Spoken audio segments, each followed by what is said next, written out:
Welcome back to Dallas, Texas. My name's Eugene Gonzalez, a top 1% realtor and your host for American Dream Dallas Edition. Dallas is the heartbeat of Texas, and last time we explored the soul of Dallas through murals, community stories, and a deep love for the authentic neighborhoods we call home. And today, we're getting even closer to what makes Dallas, Dallas. The neighborhoods, the gathering places, the quiet moments that build something real. First up, a personal favorite, we're heading to Manhattan Project Beer Company, a go-to for locals and a destination for anyone looking to tap into what makes this part of Dallas so magnetic. At the heart of it all is Misty Sanford. Her background is in branding and media, but here in Oak Cliff, she's become a quiet force for connection and craft beer. We're here with Misty Sanford. Thank you so much for meeting with us today. Yeah. What got you into beer and then creating something this great here at Manhattan Project? So it started back when I was working like this super cush corporate marketing job and traveling all the time.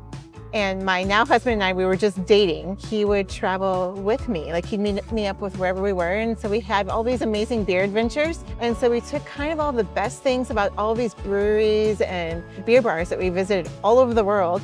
And we wanted to create something that was special and that was our own. So that's what brought it back. But what really got it started is our wedding. We decided to make a beer for the wedding. So we made a beer for the wedding, and kind of the rest is history. So how did your creative vision shape the space? Yeah, so I have a graphic design background. So I started out as a graphic designer, and when you look around the space, you can tell that, I think, a little bit. There's a lot of very clean lines and, simple, elegant, but also still a little bit warm and comfortable. And we did things a little bit backwards. So we didn't have a taproom or a brewery until about 3 years after we had product in the market. So our first real brand impression was the liquid and also the cans. So the space came after the can design. So it's interesting because if you look at the cans, I feel like the cans feel like the space. They're very seamless together. And then the liquid is also very clean and crisp, like the space in here too. So it's all kind of a reflection of each other, and they all just work together. Very cool. So what is behind the name Manhattan Project? Like what brought that on? So the three of us, there's three of us that own this place. We're just a bunch of nerds. And so my husband Carl and our business partner Jeremy, they were engineering and science nerds, and I was the branding nerd. And we were on a beer trip, and we were in San Diego, and it was after a few beers all day long. And we're like, well, someone someday should name a brewery, da-da-da. And Carl was like, someone someday should name a brewery Manhattan Project, because, while this project, the Manhattan Project had some negatives, but it also brought together the greatest minds of the world for one shared mission. So we're like, well, how cool would that be to bring together, this perfect team, and the shared mission is to make beautiful beer and build this community, and we all are focused on that one thing holistically. And so that's kind of what started it. And then on top of that, the added benefit too is that if you see a beer called Plutonium, it's going to be Manhattan Project. So like it creates a very nice branding theme that's not like cheesy. It's like subtle. Love that. Beyond beer, what makes this place so special? I think what makes it so special is the people that create it.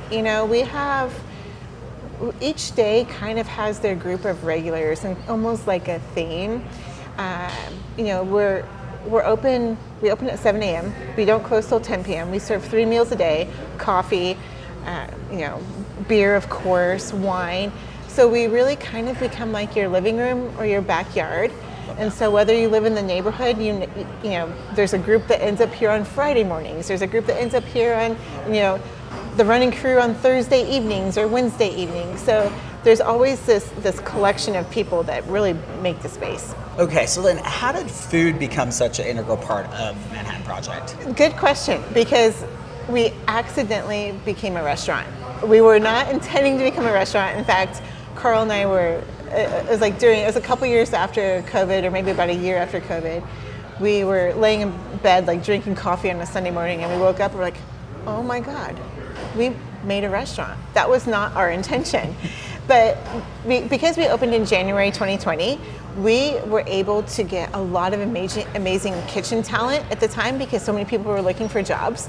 So we were able to get that kitchen talent, and like we just let the cooks run, and like we had a great kitchen manager and a great chef, let them explore, and that helped us get through that pandemic period to be able to stay open and provide, again, community and a place for people to go to.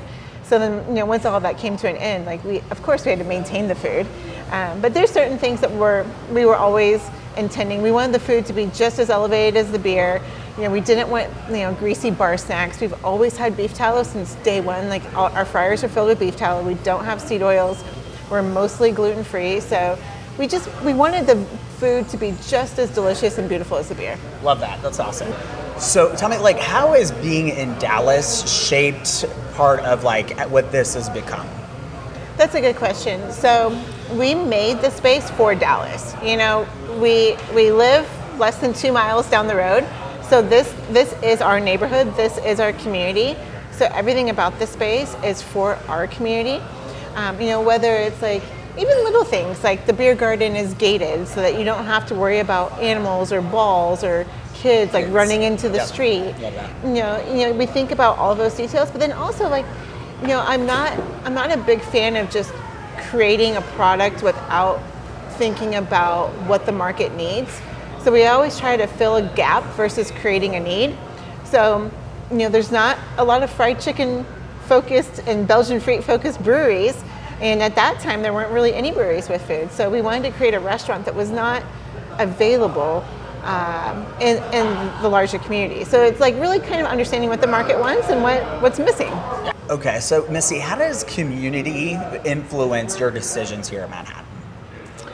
Oh, I mean, it's kind of everything. I mean, we don't make a beer that's not something that the community wants. Like, I mean, for example, our innovation cycle is about 2 years long. So we'll come up with an idea for a beer, let's say, or even a recipe in a kitchen. But the beer idea, and we'll put it on our pilot system, we'll be testing it, we'll put it on the tap wall here, and that may take 9 months to a year. Then we'll have it here for a year, getting feedback from the community, the customers. Is this something that they want? Is the ABV right? Is the flavor right? I mean, everything is made for the community. Okay, so this is an interesting one. So when does this place feel most alive to you? Oh, good. Let's see. For me, it's so my Fridays, our offices are upstairs. My meetings end at about 3 p.m. And so close the laptop, I come downstairs, and like there's just this like energy. It's like, okay, the work week has ended. My friends are here, and some of these are my friends. Like I can't, like you. Yeah. You're a friend, but I rarely see you outside of this building. But I consider you a friend. But like I come downstairs, I see my friends, I get my beer, and we connect, we catch up, and then we'll take that deep breath. Like that is my most favorite time for sure. Okay, very cool. Okay, so this one's an interesting one because there's so many new people that come to Dallas. So how is this a really great place for newcomers to connect? I think probably because there is just about every demographic of person that comes through here. And I mentioned it earlier. I mean, part of it's dependent on which day of the week you come in. If you want to have that family scene, it's going to be Saturday afternoons, Sunday mornings. But if you want kind of the single scene, it might be a Wednesday night or the run club on Thursday or something. But there's always someone here that I think you can connect with, just because we cover so many different groups of people. Really interested to know. So what's next for you and for the brewery? Okay, so let's start with the brewery. So we have a couple things next. So we're at 100% capacity here. So we're making all the beer we possibly can here. So we are building another production facility to be able to continue to serve North Texas and then the greater state at large. And then what's also next is, DFW is so massive, and the people outside of our immediate community, they really only come maybe Friday afternoons through Sunday afternoons. So I think DFW can support, 4 or 5 of these restaurants' tasting rooms, and I think they should. So the next one will be in Plano. So we're going to build another tasting room with a little bit, a small brew pub. And just like this one is designed and thoughtfully considered just, for Dallas, the Plano one's going to have its own little Plano tweaks. There's going to be, we don't have a lot of family things here, but the Plano one will have some more family things. Like the menu's going to be a little bit different based on those gaps that we see up there. So I'm really excited about additional tasting rooms and restaurants. And then for me, what's next for me is like, we're gonna be the number one craft brewery in Texas. And so that's our plan. And the big goal is to make 100 million beautiful beers. So love that. That's fantastic. Yeah. And then, okay, I know this one's almost like, trying to pick between your children, but what is your favorite beer here at Manhattan? So right now it's Gold Flash, and that's what's in my glass right now. So Gold Flash is our new product for this year, and I'm starting to see the beer market is shifting a little bit. So up until this point, the craft beer was really for craft beer people, but we're entering that next phase of craft beer consumers where we need to appeal to people that might oftentimes reach for a Coors Light or a Modelo, and I think Gold Flash fills that gap in our portfolio. So it's a honey lager, and the great thing is that the honey is harvested from downtown Dallas. Downtown, oh my gosh, that's incredible. Yeah, on top of the Sheraton Hotel. Very cool. Yeah, Very cool. so I'm really excited about this one. Just really easy, and it's 5%, so you can have a few and feel okay. yeah, that's awesome. That's great. Okay, well, thank you so much, Misty, for sitting with us today and providing some of those insights. It's so exciting to see what's happening here at Manhattan Projects. Thanks for having us. Yeah, for sure. Thanks for coming. Yeah, appreciate it. Misty didn't just launch a brewery. She created a local landmark, a place where people return to, not just for what's on tap, but for how it makes them feel. From local breweries to late night jazz, from creative visionaries to the people just showing up every day, Dallas thrives because of community. It's not about being trendy, it's about being true. And the people here, they're building something that lasts. Thanks for riding around with me on this journey. There's more to come, more neighborhoods, more stories, more of what makes our town the American Dream Dallas Edition. My name's Eugene Gonzalez. See you soon.